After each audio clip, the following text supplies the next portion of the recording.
Assalamu alaikum, tap, namaste, jumbo ashe, shalom, shalom. All the greetings of love and light to the darkest minds of the light. I'm not sure if you can hear me. I have these new I have a headset on, and I want to make sure that I can be heard decently and that my audio is clear before I speak on what I'm about to speak on. So if you can hear me okay. Tori, Shalom. Can you hear me okay, Tori? Is it coming in clear? Okay, great. So I just was thinking, I'm on my walk, and I was just thinking about how we've got holy writings, and they are very important. Just like it's important to sit and speak with other people about their consciousness and how they conceptualize God, how they receive spirit. It's very important to read the concepts that other people have and the philosophies that other people have on things that are phenomenal, or things that we don't understand, things that we cannot explain with definite, how can I say, definitively, objectively, things that are philosophical, right? We can't explain things that are metaphysical or paranormal. We can't explain why we believe or have faith in a power that is outside of us or around us or inside. We can't explain those things like we can explain, oh, this is a chicken on a farm. If I kill the chicken and clean the chicken up, I can cook it. That's called a dish fried chicken.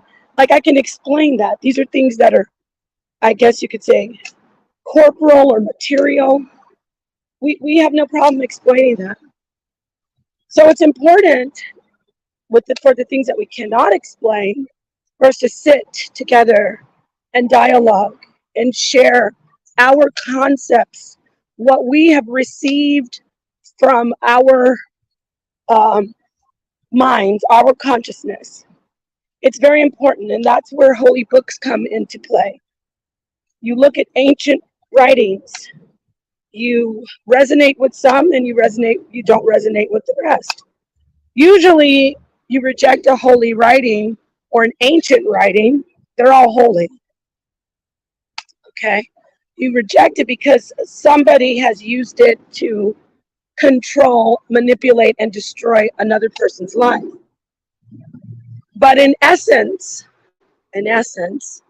all of the books that are out there, even if it was written today or yesterday, all the way from the beginning of once you can trace writing back, and even beyond writing, the stories, when you can trace humankind to where we were intelligent and we became intelligent, conscious, philosophical beings, that's the writing I'm talking about. Okay, all of it. Why am I saying this? Because I'll get to that in a minute, Tori, okay?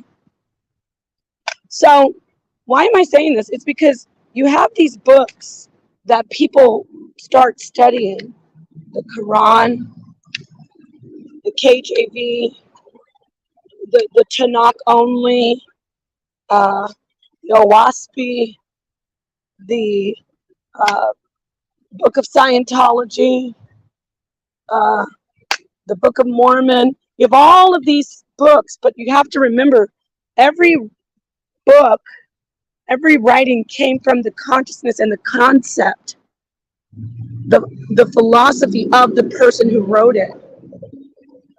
You don't put yourself in the book, you draw out of the book. You don't put yourself in the conversation when you have a good conversation and you resonate with somebody.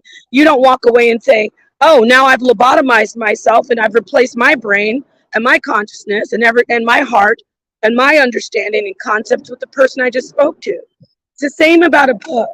You don't let a book dictate your concept and your relationship with your existence. You thought I was going to say God, right? No, your existence. Your consciousness is your tool. It is your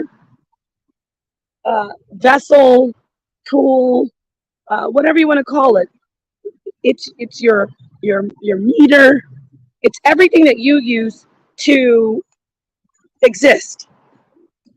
So when you see people, and this is the sad part, who are so programmed, and I'm speaking about myself because I'm a part of a group of people who have been traumatized, the progeny of the horrific slave exploitation, that occurred with Africans.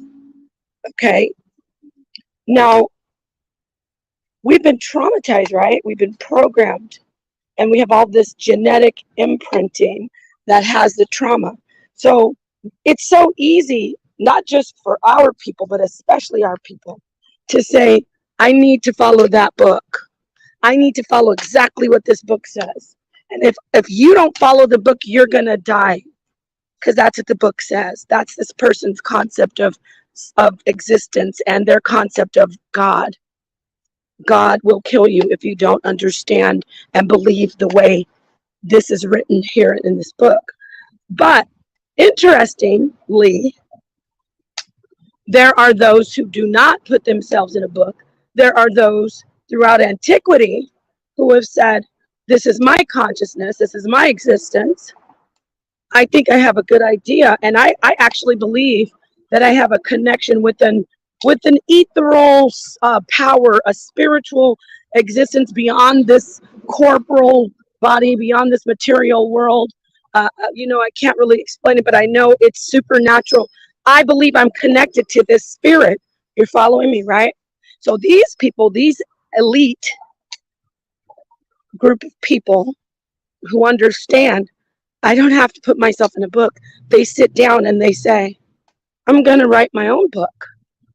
I'm going to write my own information down, and I'm going to tell people about my concept and my experience in this existence with my God and then everything else surrounding and underneath it. So whether or not these people are evil or good in the sense of destructive, I mean destructive by evil, that's not relevant in what I'm saying.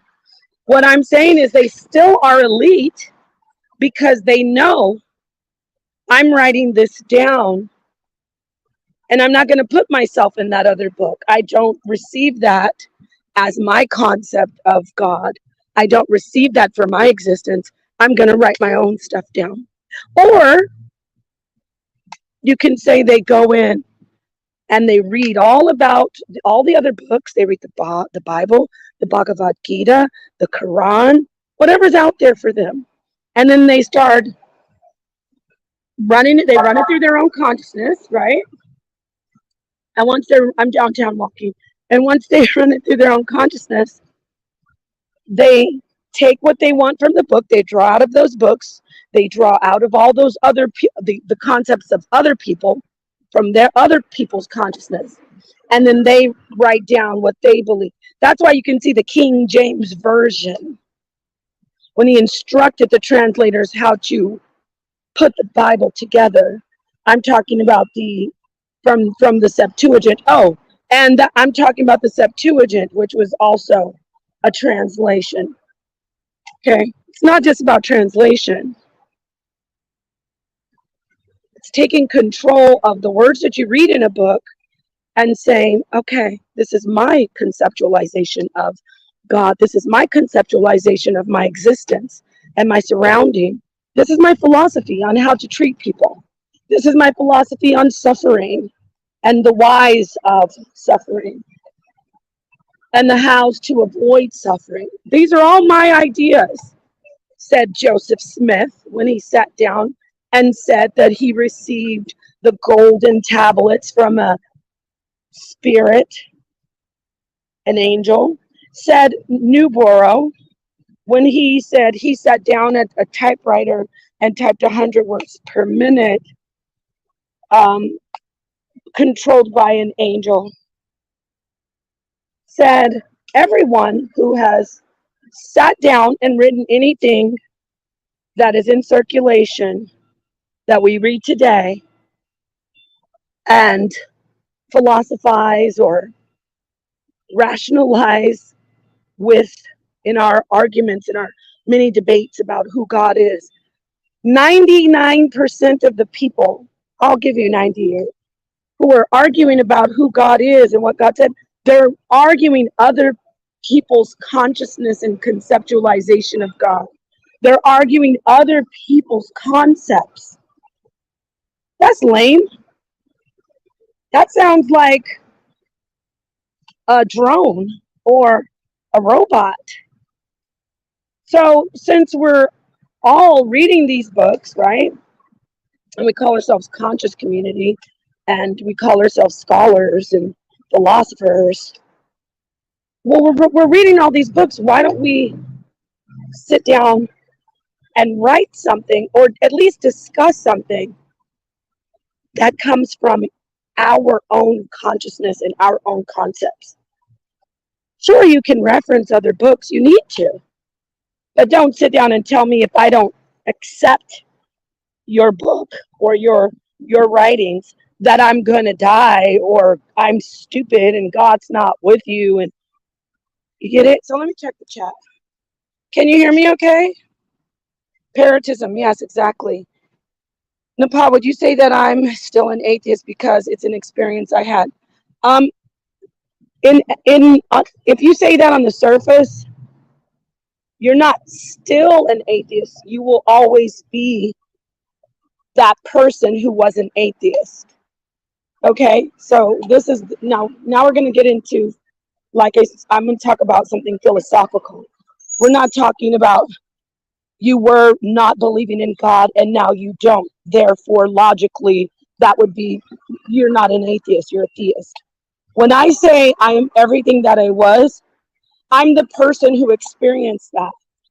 So when I was a Catholic, and I say I'm still Catholic in that conversation with Q, I'm always going to be that person that experienced Catholicism. I'm always going to be that person who followed Catholicism for whatever reasons. And that person is a part of me. That person is me.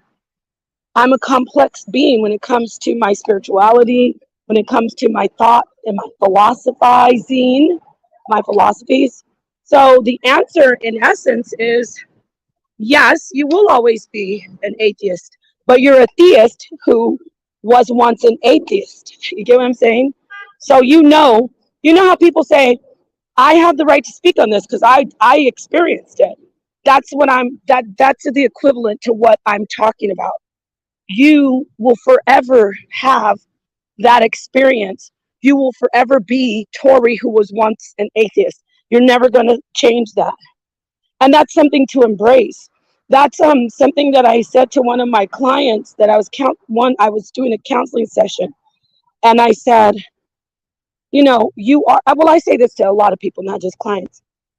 Anything, especially like when I would go to the shelters, I haven't done that for a while, like domestic violence shelters, but a lot of times women and men lately, but a lot of times people will come out of a very abusive relationship, and they start beating themselves up like, I should have seen it, why did I keep going back? And it really is detrimental because you're already trying to heal, you're already trying to get your self-confidence back, you're already trying to get your whole self back, and get back on your feet. The last thing you need is to start beating yourself up with regret. Now, I'm not saying you should be like not sorry for things. So this is for the ones who will be ignorant and say, so we shouldn't have remorse. I'm not talking about that. Don't beat yourself up with regret. Yes, you could be regretful and move forward, but after that moment of regret, you say, but wait, so now what do I do with this broken pot on the floor? I know what I can do. I can pick it up and use the shards to decorate some art. I can use the shards to use as a tool. Some of the pieces of sharp pieces, some of the sharp pieces, I can use them as a tool. You see, you go with the broken pot on the floor, and you don't just cry over it. You use it. So whatever you've done in your past that you think you've elevated from, which I would say that if you were an atheist and you're now a theist, that would be something you consider an elevation. You moved up. I would think that. So whatever you've done in your past, it's going to be with you. Okay, you're not going to say, if it's something good, you're not going to say, oh, I'm not that anymore. So I'm talking about usually if you were in a cult, or if you had a lower understanding, if you were in a gang, if you were robbing people, if you were doing things that you didn't want to do, it's going to be a part of you, but you've moved forward from it, and you have to be able to use it to your advantage. And the most of the ways that you do that is knowing, okay, I was there once. I can speak with authority and great understanding. This is my forte. If you're talking about drug dealing, oh, so and so says I was doing it all the time, and I don't do it anymore. Now I'm a school teacher. You know what I mean? It's like you're never going to get that out of yourself, because you know how to make drugs, right? You know how to fix them up, put them all in for distribution. That doesn't mean you're still doing it, that you're still a drug dealer on the surface and like literally, but you still are that drug dealer in essence, because you did it. It's what you did. You're not dealing drugs, but you were a drug dealer, and so therefore it's a part of you forever. Now that's a bad example. Sorry, I'm saying drug dealer, but I'm just being really radical. But like anything, like if you used to be a chef and you worked around the world, you served and you cooked with the best chefs in the world, but it's been 13 years since you've been a chef. You're not going to say, oh no, I'm not a chef anymore. I don't know anything about it. You're going to say, yeah, well, I'm a chef. Oh, you are? Yeah, but I don't do it anymore. But yeah, I still am a chef. Oh, you don't do it anymore though? Yeah, I'm not. Just because I don't do it doesn't mean I can't get in the kitchen and get busy and whip up a delicious, delectable, meal. Oh, I get it. You don't do it anymore. Great. So I use that example. So the answer is, philosophically, yes, you are still an atheist. Literally, and where you are right now as a theist, no, you're not an atheist, a person who doesn't believe in God. So I hope I explained that, where I'm coming from. Well, peace, Yasharaya, Sakina Ra, forever food. Let me see what's going on in here. Utmost, let me see from the top. Okay, so who dat? Peace. Nepal. Okay, I answered that. Peace, LAS. Utmost says, how are you doing, Nepal? It goes to show you be studying. I agree. God is a title that is German. Glad to see you building on new info. Thanks a lot. I appreciate your support. And please don't forget to like the video and share it. Sorry to get into the technicalities, y'all, but I want to stay alive in these YouTube neighborhoods. So please like and share the video and subscribe and have whoever, send people over to subscribe if you can. Forever Food said, Newborough was communicating with thousands of phantoms. He said so in his 1874 book called Spiritualist. I mean, I can believe that. Thank you. I can believe that. And he killed a woman. Listen, if it was a Caucasian man living in America in the 1800s, I started reading this book because it's my duty. He keeps on talking about my brothers, and we war. He's talking about his own people. I'm not done. I'm going to finish it off, and then I'll be able, because that's the intelligent thing to do, like Sonetter had mentioned. Read the book, but I'm not reading it to see if it's right. I already know it's not right. When I say it's not right, it's coming from the concepts and the consciousness of a murderer, colonizer, who says that I and many other people, not just me, Aboriginal people around the world, Native Americans, people in Papua New Guinea, people on the island of Australia. Well, I say island, it's continent, but it's still an island. On the island continent of Australia, all the Aboriginal people are seen by those people, Joseph Smith and Newborough and Ellen White and William Miller. We were seen as non-human, cursed, soulless, lower subhuman beings. So I can't look at his work and receive it for my spiritual building. It's a destructive consciousness. It's coming through. It's like, you want a drink of water? Oh, sure I do. Yeah, well, we filtered it through a dog poop filter, and so come on and get a drink. Wait, oh, hold on, wait a minute. I'm so thirsty, but did you just say you used a dog poop filter? Yeah, don't worry about it. It's still water, and it won't kill you. We figured it out. Everybody's been drinking it. I'm good. I'm not gonna drink it if you don't mind. Now, no. So that's what it is. The Oahspe Bible's been filtered through a corrupted filter as far as divinity and God and what is his concept of God. I don't have time for it. I don't have time to open up that side of me in my consciousness and even look at it in that way. I can't, because I'm above it. Many of us are. But I can look at it to critique it, and to critique it with extra, how can I say it, with actual historic information. That's what I'm trying to say. Okay, I guess we could call that terrestrial. Things that we can actually see that happened during that time and who this man is. I can critique it with that particular, I can take it through that particular oh God, I'm sorry, I gotta get away from this truck.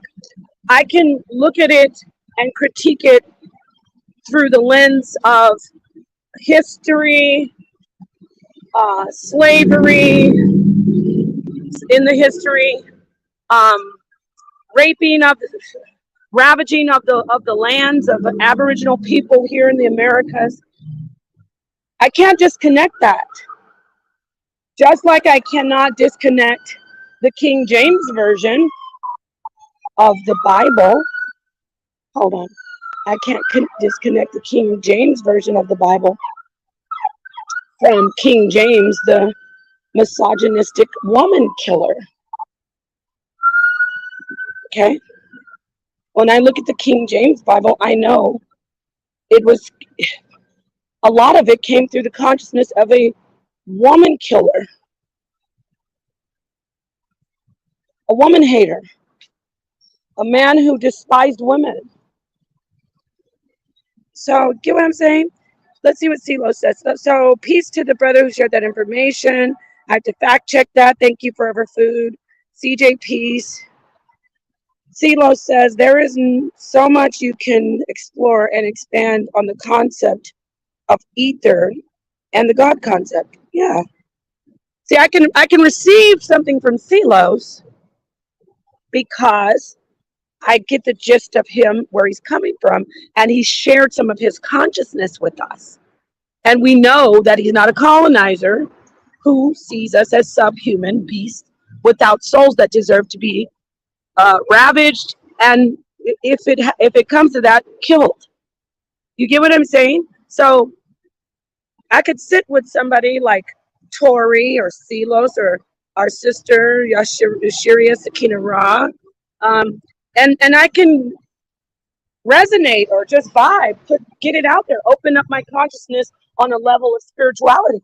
But when I approach something that I know is destructive, well, I don't open myself to that. I can't. You understand?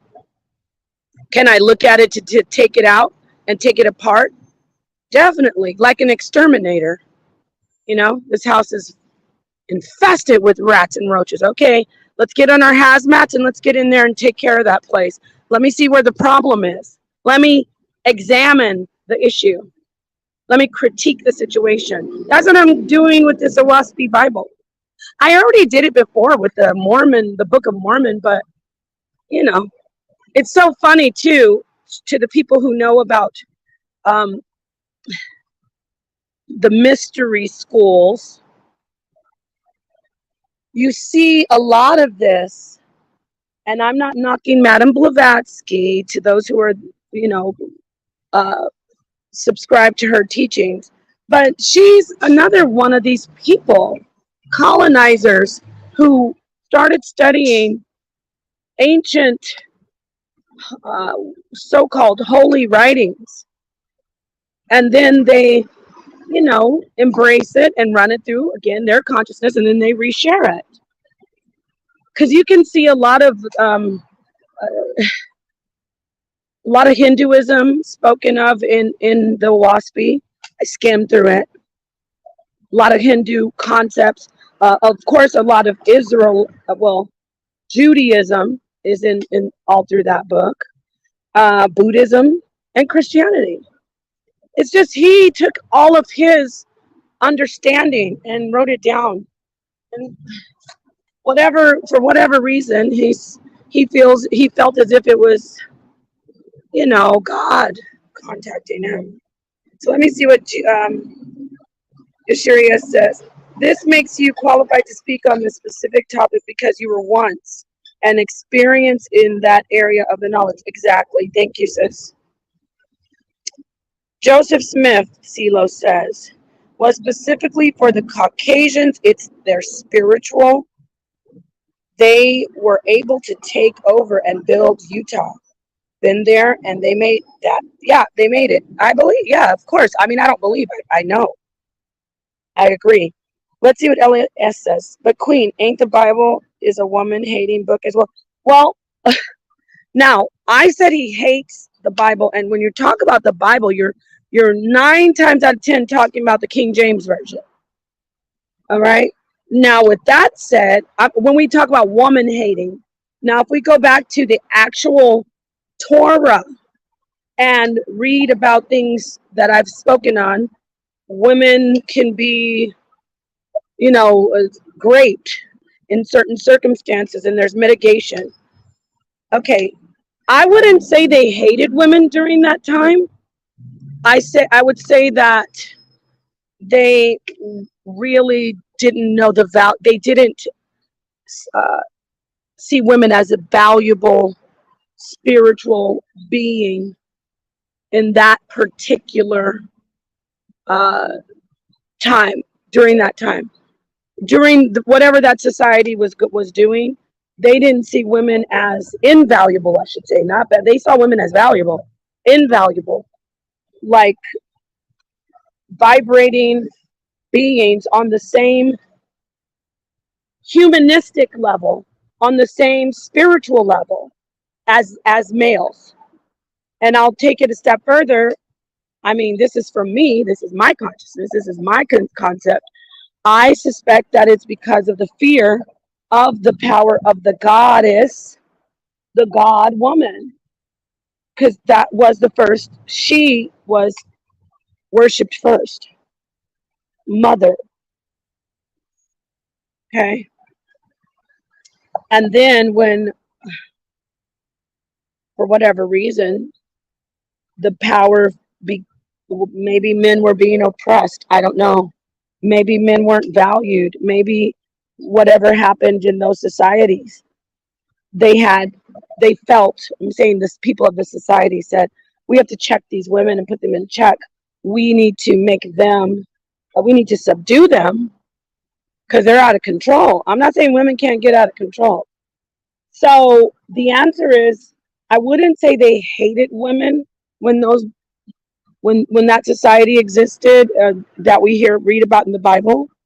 But I would say that it's definitely, on the surface, it's misogyny.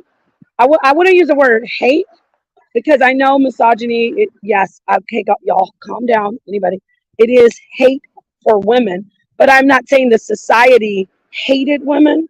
They definitely mistreated women. They definitely looked at women as I guess you could say subhuman.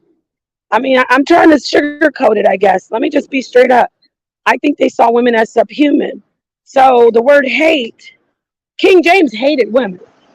He made it clear that he thought women, if they practiced any type of medicine that wasn't like a conventional type of medicine, if they looked pretty, and he just thought they were of the devil. He thought they were Satan. So, which we're not even going to get to the concepts of Satan, but you know what I'm saying, according to the scriptures. So the society, the ancient society, they treated women as subhuman, as not on their level in a human way, not on their level in a spiritual way either. So that could be, I guess some people could see that as hate. Just making it clear that King James, he took advantage of how they treated women subhuman and how it was written. He took advantage of that and used it to his advantage to proliferate and to purport his lies that most women were witches, and men too, but it was focused on women. He hated women. But at the end of the day, when you wash it all, when in the wash, they're both against women. You know, it was horrible. Come on, you could just go steal people from their families. I'm not trying to sugarcoat it. So, you know, I'm running it around. I guess I'm clarifying because I don't want to throw everybody into the same category like King James. He's in a space of hell all by himself for me. But as far as that civilization and how they thought, because those were their daughters. Remember that they were their mothers, their daughters. But they did, the ones who weren't their mothers and daughters, the ones that they went and kidnapped and ravaged. Yeah, I'd say they hated I'd say a part of that is, yeah. Part of that is, yeah, they hated women. So at the end of the day, after I said all that, yeah, okay. They hated women. Yes, lesser or weak compared to women, to men. Exactly, Dulcinea. Peace, get you, Mr. X.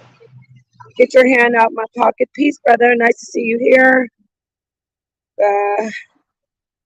Anyway, so peace, brother Lavelle. Okay, let me just put it this way about the title. These colonizers, King James is definitely a colonizer. King James, Joseph Smith, Newborough, Ellen White. Who's the guy? L. Ron Hubbard. It was okay for them to sit down and rewrite the holy books, write their own holy books. So all our brothers and sisters in this consciousness community following these books, stop and think about that. What do you want? Do you want to be the God that you say you are? That you were created to be? Do you want to rule these kingdoms that you say are coming? How are you going to rule the kingdoms when you're looking at somebody else's consciousness and their concept of God, and you're using it and teaching it as your own? Don't you think it's time for you to go ahead and write your own books and get your own concepts?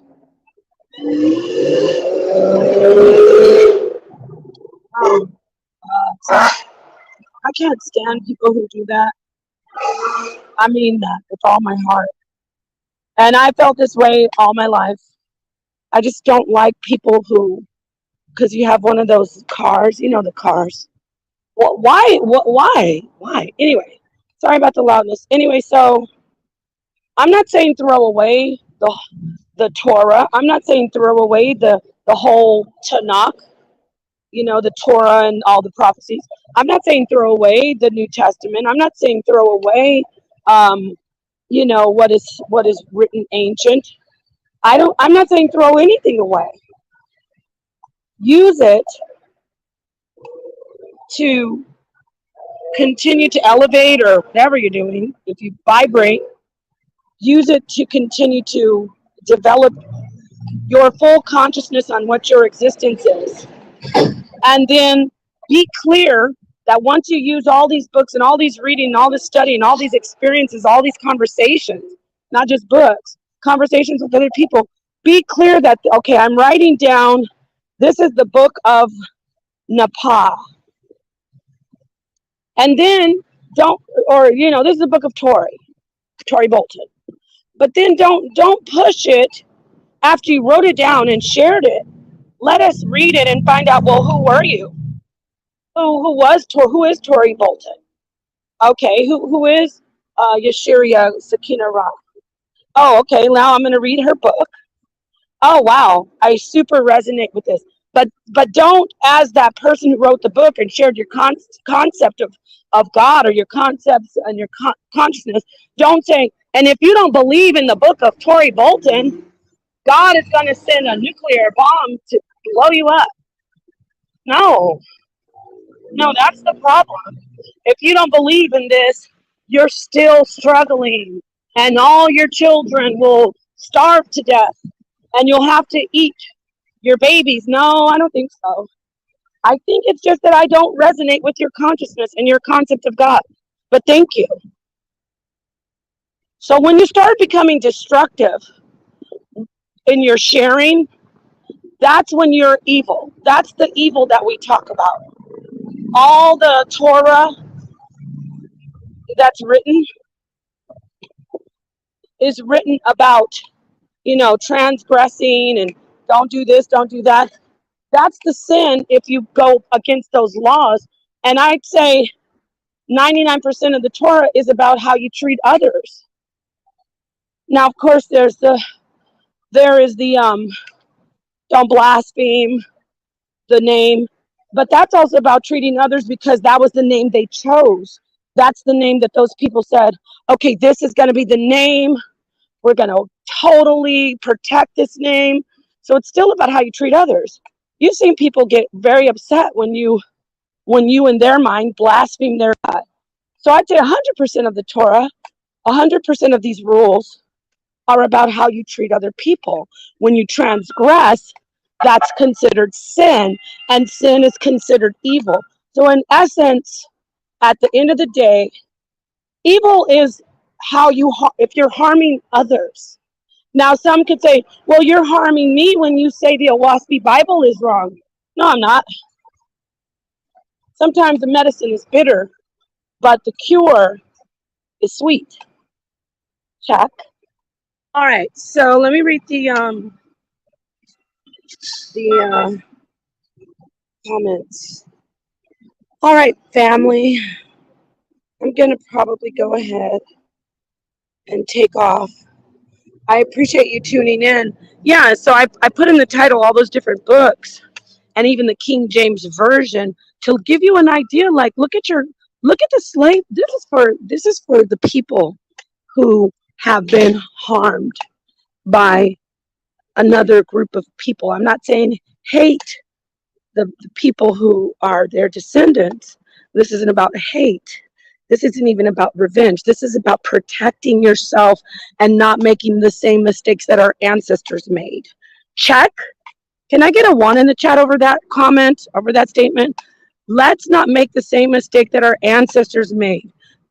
Clearly seeing someone is against us. Clearly seeing when they get off those ships and come onto the shore. And I'm talking about the Native Americans here. Okay, and I'm talking about the Africans in the motherland, right? When the colonizers got off those ships, we approached them because that's what you're supposed to do.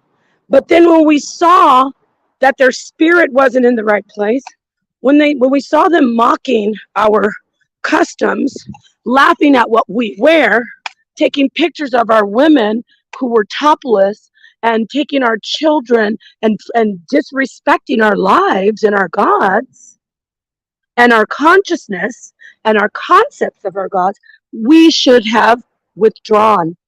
We shouldn't have said, well, let me just hear him out. He does want to sit down with the chief. No, you can't sit down with the chief. Get back on your boat. No, here's some fruit, here's some water, get back on your boat. But no, here we are again. Just read the Oahspe Bible. Give it a chance. I know it's the colonizer's Bible, but just take a minute. Oh, what's wrong with you? See don't make the same mistakes. Okay? Consider us as one body. Okay? If it is destructive, it's destructive. Bitter isn't destructive. When I said the medicine is bitter, but the cure is sweet, bitter can be constructive and helpful. Bitter herbs. Okay? But I'm talking about, so sometimes, it hurts to hear some things, but it turns out to be helpful. But when you let in stuff that you know is destructive, oh, just try a little heroin. Just try a little crack. It's fun. Next thing you know, you're strung out, laid up under a park bench.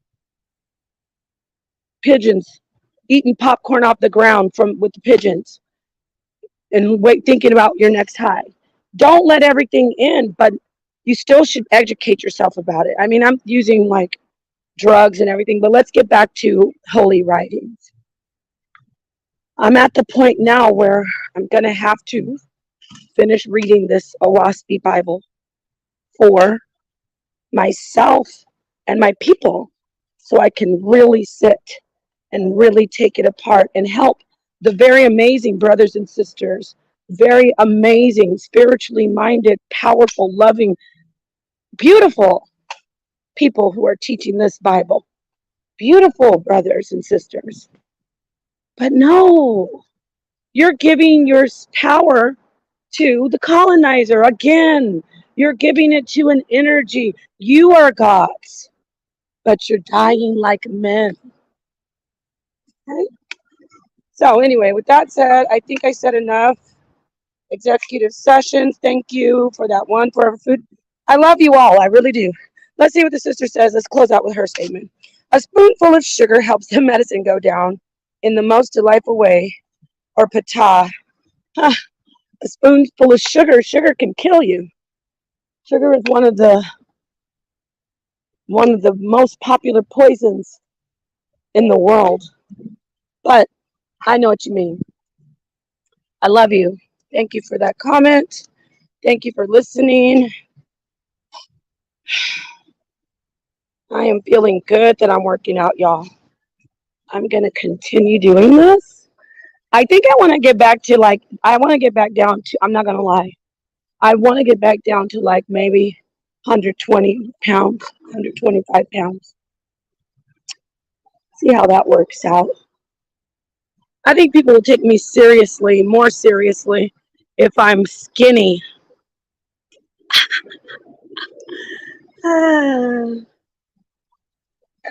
Less lady lumps, but anyway, I love you and peace to the darkest minds of the light.